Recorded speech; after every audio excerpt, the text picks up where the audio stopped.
Hello everyone, আজকে আমি নিয়ে নিয়েছি 500 গ্রাম চিকেনটা আমি ভালো করে ধুয়ে নিয়ে এর মধ্যে ভিনিগার আর নুন দিয়ে ঠান্ডা জলে কিছুক্ষণ ভিজিয়ে রেখেছিলাম। তারপর ভালো করে আবার ধুয়ে নিয়ে আমি এর মধ্যে সব গুঁড়ো মশলা যেমন জিরে গুঁড়ো, ধনে গুঁড়ো, লঙ্কা গুঁড়ো, হলুদ গুঁড়ো, কাশ্মীরি লঙ্কা গুঁড়ো সব দিয়ে দিয়েছি। আর দিয়েছি আদা, রসুন আর পেঁয়াজের পেস্ট। আর তার সাথেও দিয়ে দিয়েছি কাঁচা লঙ্কা আর টমেটো। এই পুরো মিশ্রণটা ভালো করে আমি 15 থেকে 20 মিনিটের মতো ম্যারিনেট করতে দিয়েছি। আর এদিকে আমি দেখো পেঁয়াজ কুচি করে রেখেছি, আর অন্যদিকে আমি আলু কেটে রেখেছি। এদিকে আমি কড়াইতে তেল গরম করতে দিয়েছি। তেল গরম হয়ে গেছে, এবার আমি আলুগুলো ভেজে নেব।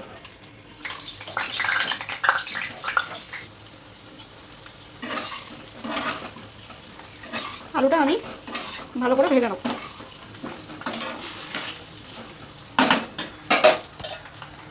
চাপা দিয়ে দেবো, কারণ তাড়াতাড়ি সেদ্ধ হয়ে যাবে। আলুগুলো ভালো করে লাল লাল করে ভেজে নিতে হবে।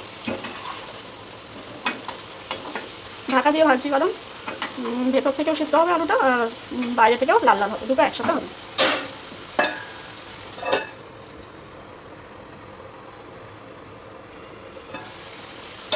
আলুগুলো ভাজা হয়ে গেছে, এবার আমি এগুলো নামিয়ে নেব।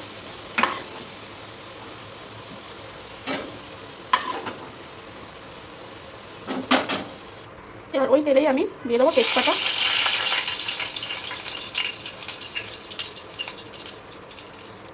আর দিয়ে দেবো গোটা গরম মশলা।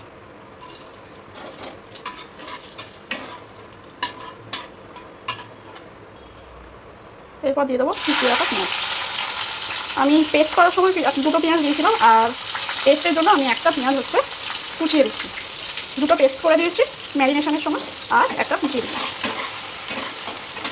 এবার এটা একটু হালকা ব্রাউন হয়ে এলে আমি বন্ধ করে দেবো ভাজা।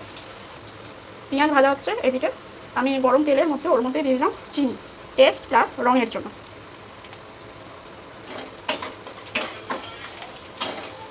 ভাজা ভাজা হয়ে গেলে আমি এর মধ্যে দিয়ে দেবো ম্যারিনেট করা চিকেন।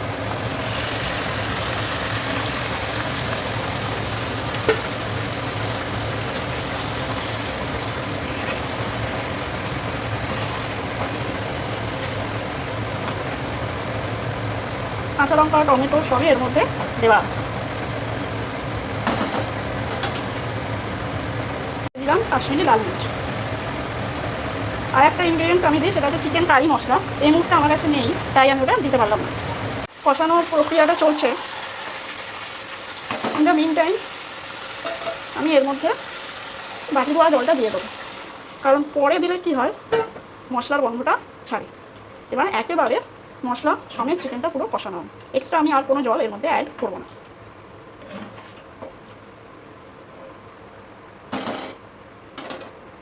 এটা চলছে। ম্যারিনেট করার সময় আমি কিছুটা পরিমাণ নুন আমি দিয়েছিলাম, এবার আরও নুন অ্যাড করবো। দেখুন, এই জলটার মধ্যেই কিন্তু মাংসটা সেদ্ধ হবে। মাংসও সেদ্ধ হয়ে যাবে, আর এদিকে জলটাও শুকিয়ে যাবে, আর কষানোটাও কমপ্লিট হয়ে যাবে। তিনটে কাজ একসাথে হবে। প্রক্রিয়াটা চলছে। আমি এর মধ্যে অ্যাড করলাম কিছুটা পরিমাণ কাসৌরি মেথি। কষানোর সাথে সাথে কী হবে, কাসৌরি মেথির যে ফ্লেভারটা সেটা হচ্ছে মাংসর মধ্যে চলে যাবে। এবং জলটা অনেকটাই শুকিয়ে এসছে, এইভাবে পুরো জলটা শুকিয়ে যাবে, আর কষানোটাও কমপ্লিট হয়ে যাবে। অনেকটাই শুকিয়ে এসছে, এবার আমি এর মধ্যে দিয়ে দেবো আলুগুলো। এবার আলু নিয়ে পুরোটা কষা পাওয়া। যেহেতু এটা কষা কষা হবে, তাই আমি আলুটা দিয়ে দিই। এবার আমি টাকা দিয়ে দেবো কিছুক্ষণের জন্য।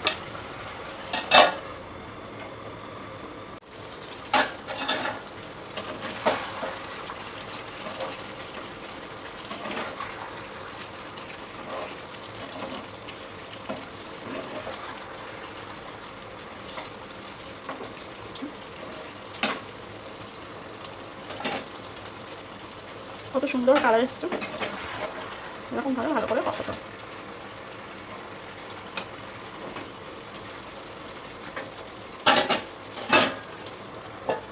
কষানো হয়ে গেছে, জলটাও শুকিয়ে গেছে। এবার আমি গ্রেভি করার জন্য অ্যাড করব জল। বেশি জল দেবো না, জল দিলাম, আর দেবো শাহি গরম মশলা।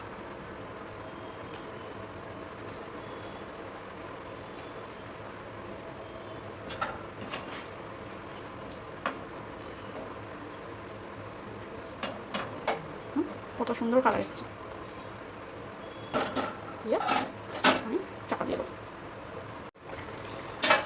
ঝোল ফুটে গেছে, এই যে মাংস ছেড়ে এসছে মানে মাংস সেদ্ধ হয়ে গেছে।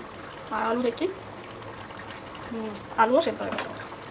কেউ যদি ঝোল ঝোল দেয় তাহলে ঝোলও রাখতে পারে, যেহেতু রুটি দিয়ে খাওয়ার জন্য এটা করা হচ্ছে রাত্রে, তাই এটা আমি একটু শুকনো শুকনো করবো। কমপ্লিট। এবার আমি ঢাকা দিয়ে কিছুক্ষণের জন্য স্ট্যান্ডিং টাইমে রেখে দেবো। একটু গ্রেভি রেখেছি কারণ ঠান্ডা হয়ে গেলে ঝোলটা টেনে নেয়, তাই একটু গ্রেভি রেখেছি। এবার আমি গ্যাসটা অফ করে দিলাম,